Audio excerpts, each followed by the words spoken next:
আক্রান্ত দলীয় কর্মীকে দেখতে গিয়ে বজবজে তৃণমূল কর্মীদের বিক্ষোভের মুখে পড়লেন বিজেপির রাজ্য সভাপতি সুকান্ত মজুমদার।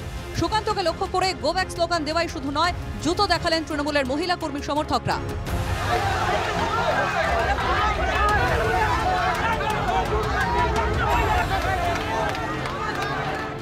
বজবজ বিডিও অফিস চত্বরে এক বিজেপি কর্মীকে মারধরের অভিযোগ ওঠে তৃণমূল কর্মীদের বিরুদ্ধে।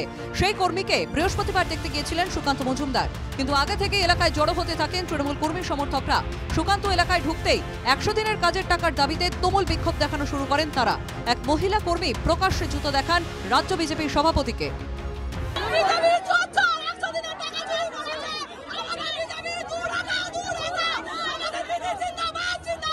আপনাদের দাবিটা কি?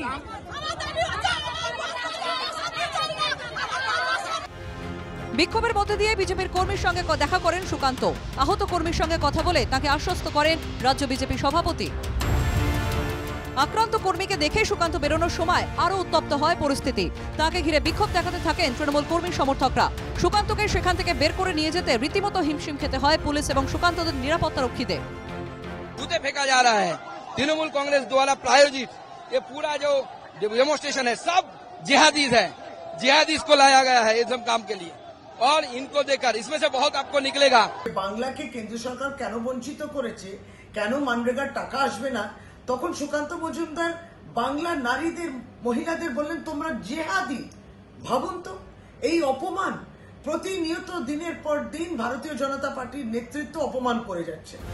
সুকান্ত এলাকা ছাড়তেই ধুন্ধুমার পরিস্থিতি তৈরি হয় এলাকায়। হাতাহাতি এবং সংঘর্ষে জড়িয়ে পড়েন তৃণমূল ও বিজেপির কর্মী সমর্থকরা। কয়েকজন বিজেপি কর্মী জখমও হন। তৃণমূলের দুষ্কৃতী গুন্ডা এরা রেপ, খুন, জখম, লোকের ছিনতাই, নাহলে বলে যে আপনার ছেলেকে তুলে নিয়ে যাওয়া হবে। মাথায় মাথায় ইট ছুড়ে মারলো, আমি জানি না পেছন দিক থেকে ইট ছুড়ে মারলো। সুকান্ত মজুমদার সহ আমরা সবাই ওনাকে দেখতে এসেছিলাম, কিন্তু এরা লুটপাট, নোংরা নোংরা ভাষা, গালাগালির ইশারা করেছে। আর সুকান্ত বাবু ওখানে ওসব করছেন কি? বিজেপি নেতারা যেখানেই যাবেন তাদের তো কৈফিয়ত দিতে হবে যে 100 দিনের কাজ কেন তারা টাকা দিচ্ছেন না, তো মানুষের ক্ষোভ থাকবে।